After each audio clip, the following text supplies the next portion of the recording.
Par décret du président de la Fédération de Russie, 2012 a été déclarée l'année de l'histoire de la Russie. Raisonnable.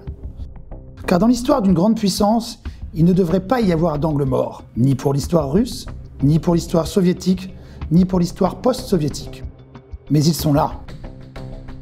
Et donc, l'année 2012, l'année de l'histoire russe. Remontant le temps il y a 110 ans, l'année 1902. Le tsar russe Nicolas II a publié un décret sur la confiscation des biens de l'église arménienne et sur la fermeture des écoles arméniennes. L'activité de l'église arménienne est interdite. L'église orthodoxe russe est anathématisée. En 1903, la propriété de l'église arménienne a été expropriée.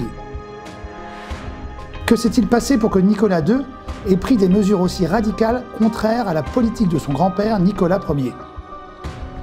C'est le fait qu'à la veille de la révolution russe, des caches d'armes, des fournitures d'arcs et des imprimeries illégales ont été découvertes dans de nombreuses églises et paroisses arméniennes à travers le Caucase. L'autocratie tsariste s'est rendu compte que les soi-disant troubles spontanés au Caucase étaient contrôlés de l'étranger et menés par des organisations arméniennes, principalement par l'intermédiaire de Dashnak Soutoun. Ils ont écrit avec douleur sur les atrocités commises par les Tchetniks et les terroristes gardiens des affaires russes dans le Caucase, Vassili Velichko, membre correspondant des académies impériales des sciences Kapterov, docteur en histoire de l'Église, Alexander Aninsky, célèbre spécialiste du Caucase, Kanadiev, rédacteur en chef du journal Moskovskie Vedomosti, professeur Anton Boudilovitch et autres. Mais aujourd'hui, ces auteurs sont peu cités et cette page de l'histoire russe reste un angle mort. En parlant de cela, il est nécessaire de regarder exactement 100 ans en arrière. Année 1912. Un procès grandiose du parti Dashnak Soutoun est en cours à Saint-Pétersbourg avec la participation de 159 accusés et 850 témoins. Imaginez-vous l'ampleur de la terreur sanglante des nationalistes arméniens sur le territoire de la Russie au cours de la première décennie du XXe siècle. Et faites attention, cela a commencé au XIXe siècle, bien avant le procès de Saint-Pétersbourg. Maintenant, regardons 130 ans en arrière. Cette fois, un autre tsar, Alexandre III, a pris des mesures décisives contre le nationalisme arménien et a donné en 1882 les instructions appropriées au ministre de l'Intérieur Tolstoï.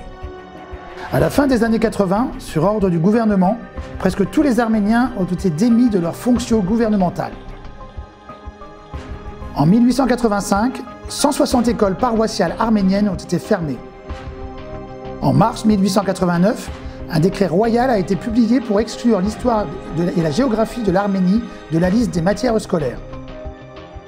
Ces mesures strictes étaient une réponse adéquate aux intentions insidieuses des Dashnaks de déstabiliser les fondements de l'État russe.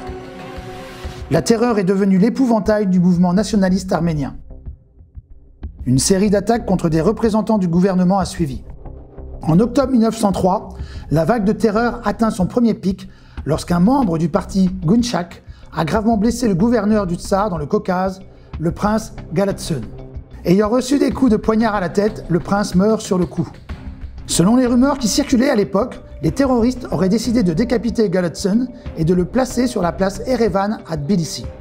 C'est qu'en 1897, Galatsyn a attiré l'attention du tsar sur le fait qu'à Tbilissi et à Bakou, les Arméniens ont pris tout le pouvoir. C'est pourquoi il a publié un décret qui interdisait aux Arméniens de se présenter aux élections municipales. Les attaques des terroristes arméniens du parti Dashnak Soutoun contre les fonctionnaires tsaristes ont forcé Nicolas II à interdire les activités de Dashnak Soutoun. Et pendant longtemps, le parti était interdit.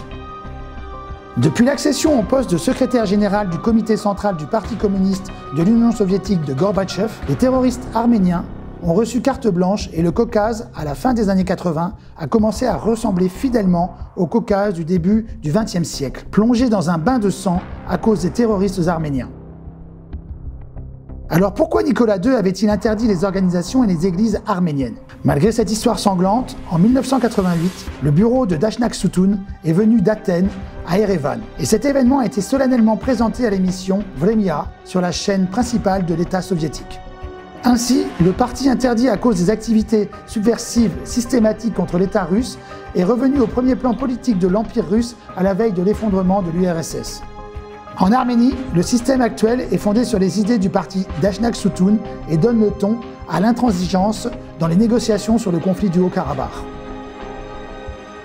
Et là encore, un angle mort historique qui nécessite des précisions. Cet angle mort a engendré la falsification de l'histoire depuis 100 ans. La vérité doit aujourd'hui être révélée au nom de l'histoire russe.